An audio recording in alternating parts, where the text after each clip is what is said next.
All right, beautiful people, we are going in on part 16 of the Master Key System and covering this topic of wealth, what it is, what it isn't, and how to obtain wealth and success and have these things work in our favor. By the end of this video, we're going to understand what wealth is, how we can use it, what it is dependent on. Wealth is a product of labor, and capital is in effect not a cause. It is a means, not an end, and a servant, but not a master. We can get this very easily mixed up when we think of our goals, our ideals, our desires, and we think of what we want, and then we attach a value to it. So for example, let's just say we want to take a vacation to the Caribbean islands, and that is our desire in its purest form, is to be sitting in the sun by the beach with nothing to do and just laying down. Now that's our desire, but when we overthink things or we complicate it, we start attaching monetary values to this vacation. And we think of maybe the time that we have to take off, maybe a $4,000 plane ticket and accommodations, which would be another few $1,000s. And by attaching these monetary values to our ideals, we start focusing on the money. Then we make the money the priority, and money and the wealth itself is not enough to compel us to strive towards that desire. The desire should remain the desire in its purest form with all the experiences and benefits that that desire has. And the wealth should remain as just the means to get there. The true purpose of wealth is not to have a certain amount of digits and to look at the digits on our bank account or to have an arbitrary amount of money. Those in itself do not mean anything. The real meaning comes from what that wealth can be exchanged for, what that can be traded for, and bring about the experience and the feelings that we actually want. The feeling won't come from seeing a certain digit of money. The feeling will come from being on that vacation, and that may bring about a feeling of relaxation or ease or calmness or mental freedom. So in this chapter, Charles Haanel talks about success, and success is about having that higher ideal, our ultimate ideal of what we are striving for, because if it is just money that we are going after, that is, we are making the main focus, that will not be enough for us to strive and obtain success. This is done by a 3-step process of idealization, visualization, and materialization.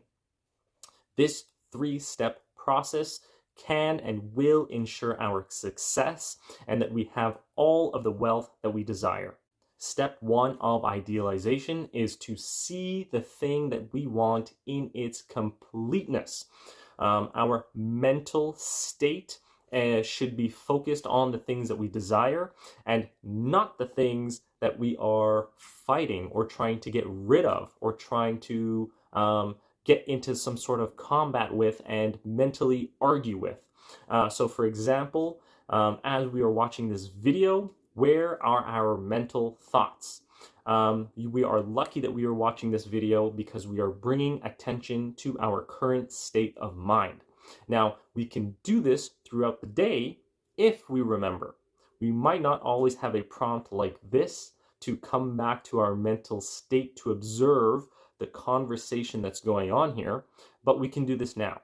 And it becomes a pattern, and the better we become at remembering what we are thinking and to take a pause and observe our mental conversations and our mental state, the better we will get at it.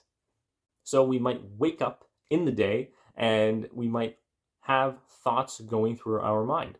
And what are these thoughts? Most of the time, they have something to do that is in the past, something that has already happened, and we are trying to make sense of it or try to rework this past scene in our mind, or it may be in the future of anticipating something that may come today, in a few hours, next week, next year, who knows? But we know that it's not here and now. We are contemplating past and future scenarios, and sometimes this may be in the form of arguments or getting combative with our speech and really just arguing and really not constructive towards our ideal. This is when we need to take a pause and understand that our mental conversations create our mental and emotional state, and that is what we are going to bring about in the future. It can be hard to let go of the mental chatter or mental arguments or conversations in these hypothetical, imaginary situations, but we do have to realize that what we are thinking right now will determine our future.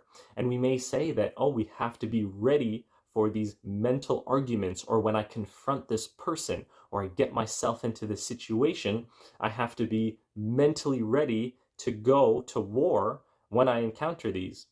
Well, that thinking will ensure that those situations come about.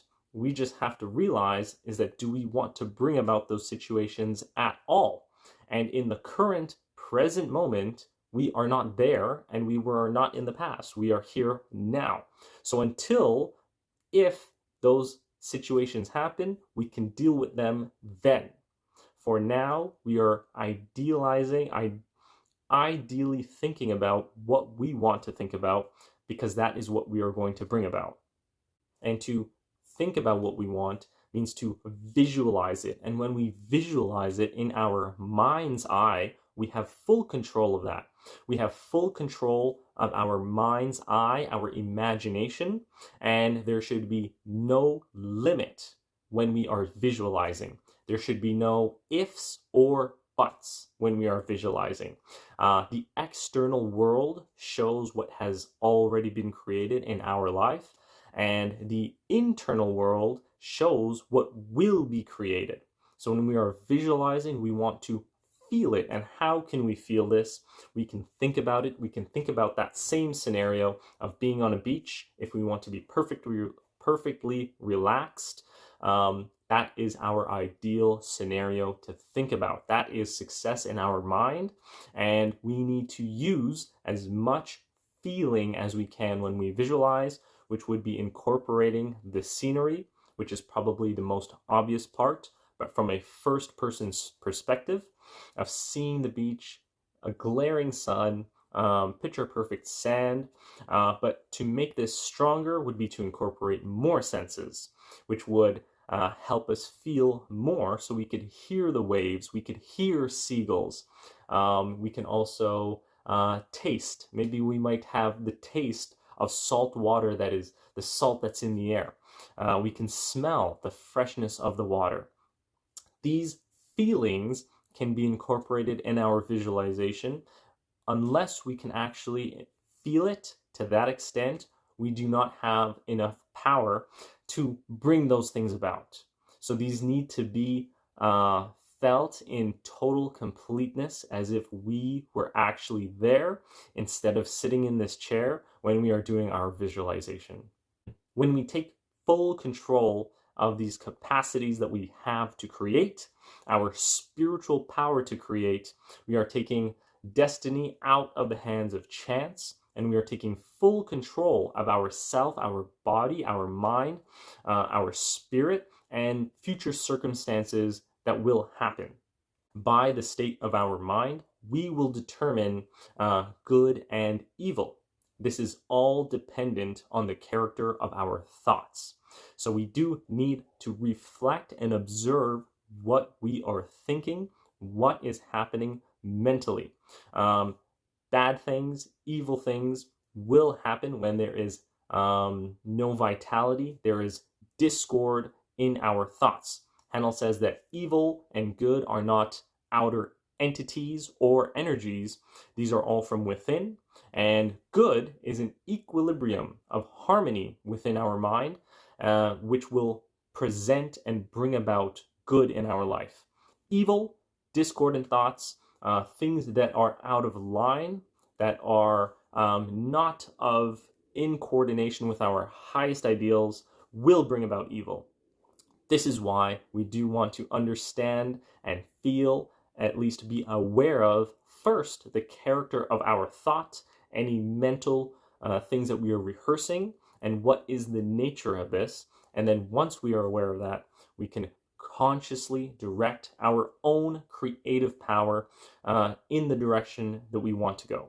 Now, time for the exercise that we have been continuing on that is incorporated with the master key system. Every part has exercises to incorporate the knowledge that is learned in this chapter. And if we've been continuing on, we will continue in the same fashion of setting aside time to go inward for 15 to 30 minutes. And this time when we do this, we will contemplate the states of mind, because happiness and harmony are not dependent on external factors. They are from within. They are states of mind that will get reflected in external factors. The things and experiences that we want all come from our state of mind. So we want to use our exercise this week, our time that we are doing daily, to consider happiness and harmony and our mental state. So this is the quote at the end of the chapter. A man might frame and let loose a star to roll in its orbit, and yet not have done so memorable a thing before God as he who lets a golden orbed thought to roll through the generations of time. And this is the power of thoughts and the power of our thoughts. So I hope you enjoyed this chapter, and I hope it made some sense, and there are some things to work on, and we will stay in touch until next time.